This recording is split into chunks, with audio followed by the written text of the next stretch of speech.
In the field of artificial intelligence, both the US and China show strengths in different areas. What does the future of AI look like in each country? Nina Xiang is the founder of China Money Network, a news and data platform tracking China's smart investments and technological innovation. One of the things I love about you is you're working like I met Nina Xiang at our studios in Washington, D.C. She's the author of 3 books. All have been #1 new releases. When you were writing the book, would you tell people about it, and were they just kind of puzzled? I mean, what was kind of the reaction then versus now? I think back then, China was still being perceived as a rising challenger to US dominance in the sector. But I think nowadays, it's becoming very clear that US and China are competing head to head on almost every aspect of AI. When I was writing the book around 2018, 2019, people understand this is a very important topic. That's the beginning when U.S. politicians and when the U.S. public became concerned about China's rising AI capabilities. But it's still not very clear how things will evolve from that point. Some people were saying, maybe this is just not going to sustain. China doesn't have the fundamental research capabilities or the environment to support sustained long-term high-tech innovation.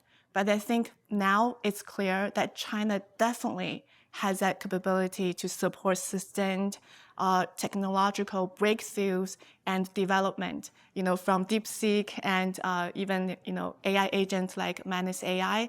It's clear to people everywhere that China is definitely not just a rising challenger, it has arrived. It has really, truly become a very, very equal competitor to the US in AI. Nina Xiang is a renowned author, award-winning journalist, and an expert on the Chinese venture capital and technology sector, with nearly 20 years of professional financial and business media experience. You've written 3 books on this. What first got you interested in this subject matter? And when does someone have a light bulb go on and say, I got to write a book about this? I think for me, it really just came from my daily work because I was covering the Chinese venture capital and technology space in Hong Kong. So I was, visiting different AI startups, talking to their founders and talking to different investors. And it became clear, back in 2014, 2015, 2016, AI was becoming such a huge topic. And there were more and more discussions. So I thought, okay, I'm on the front lines, right? I'm talking to this company on a daily basis.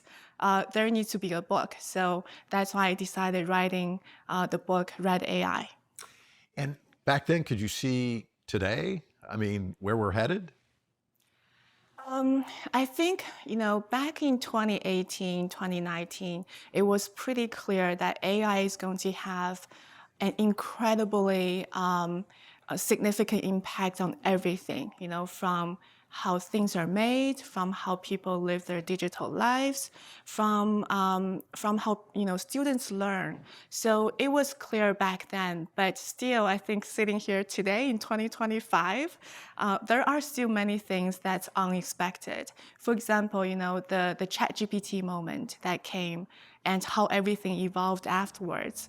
I think very, very few people back, before 2022 could foresee this happening.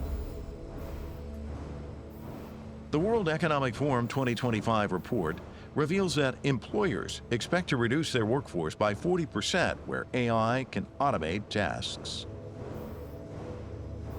Nina, one of the things I love about you is you're working like crazy, but you're still a mom. 10 yes. and 11-year-old. Yes. Think about the future for them in AI. How do you think it's going to change their life versus us? Yes. So, firstly, I think my biggest concern is, are they going to have a job? So, and to that question, I'm kind of thinking towards no, because I feel like when they grow up, 10 years from now, when they are in the time to look for a job, the number of jobs we need will be significantly less than today. Now, when you look at manufacturing, a lot of the factories, the works are done by robotic arms, and as the U.S. today trying to bring manufacturing back to this country, the factories are becoming very smart and autonomous and requiring very few workers. So that kind of manufacturing job is going to be significantly less. And then in other parts, we are seeing Gen AI replacing a lot of the white collar jobs, right? So, paralegals, content workers, and, medical assistants, all those type of work will also, see a significant reduction in number. So my concern is, are they going to have a job? And if they don't have a job, as in the sense that we think about a full-time job today, then what are they going to do? So I think that's a big question, and I don't know, how are they going to find meaning outside of a full-time job? How are they going to think, where do they derive that sense of purpose, that sense of commitment and daily routine even? So, but I'm an optimist. I hope there's some kind of magical answer that we can't think about today that's going to emerge. So we'll see. It'll be interesting times for sure.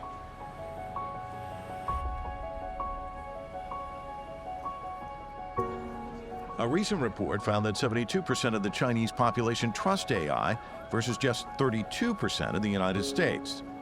That's based on a survey by the Edelman Trust Barometer.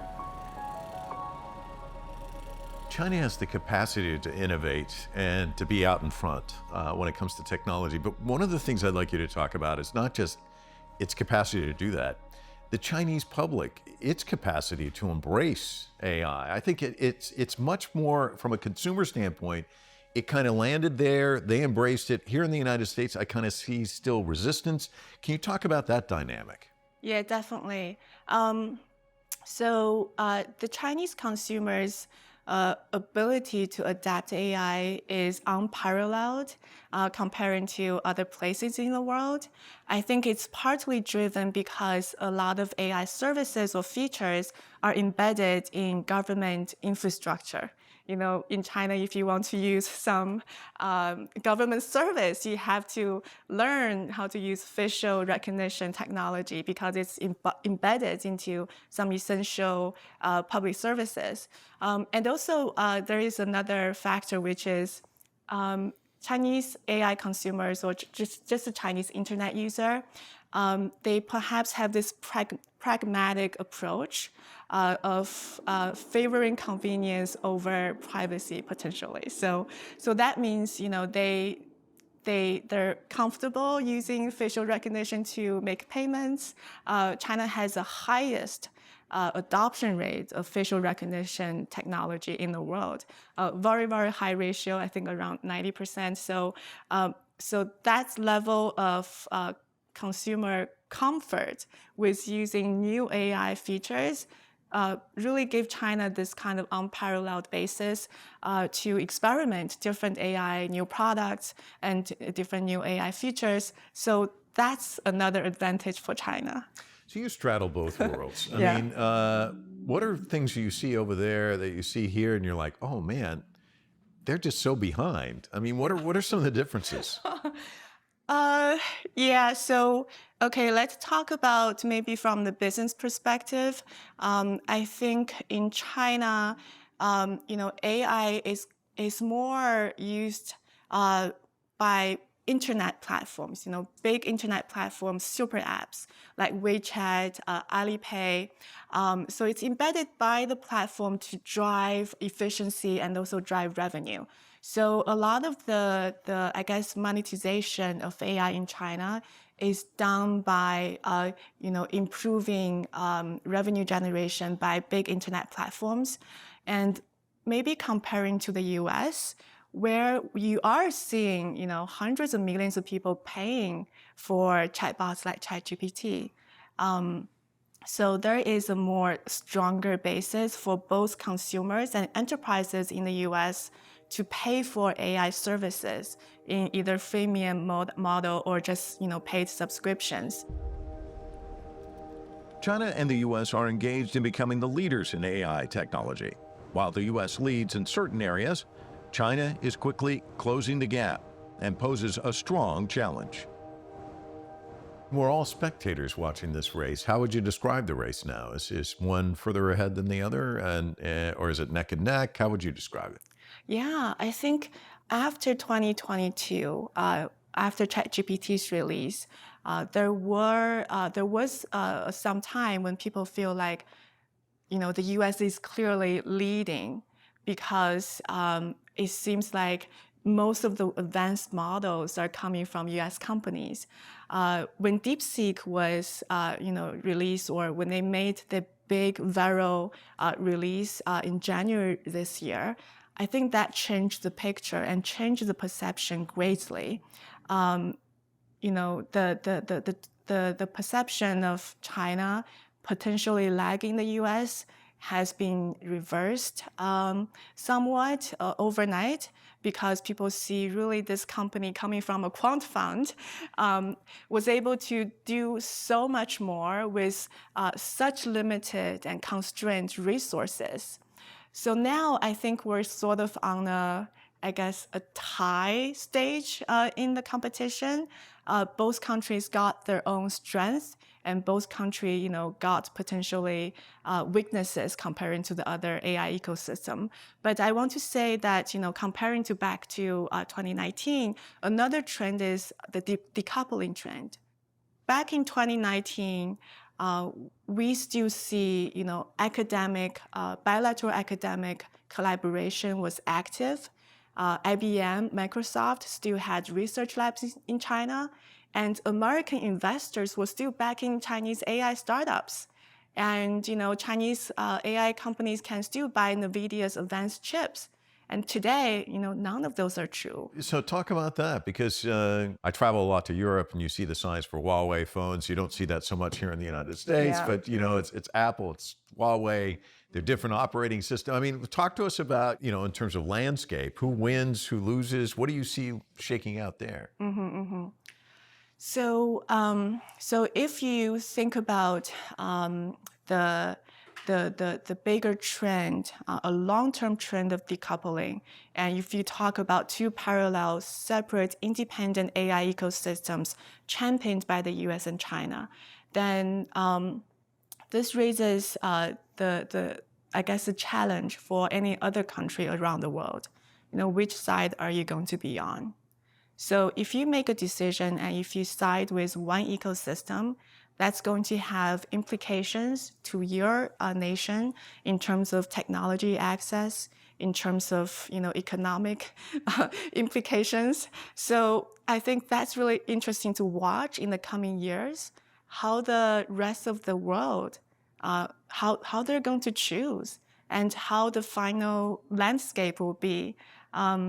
It's hard to make any predictions right now, but that's not going to be a very stable, conducive, or constructive system for the world, as that's definitely going to slow down innovation. It's going to impede, bilateral, cross-border communication and mutual understanding. So that's definitely a concerning trend for sure. Nina, thank you so much. Really Thank you, appreciate my it. pleasure.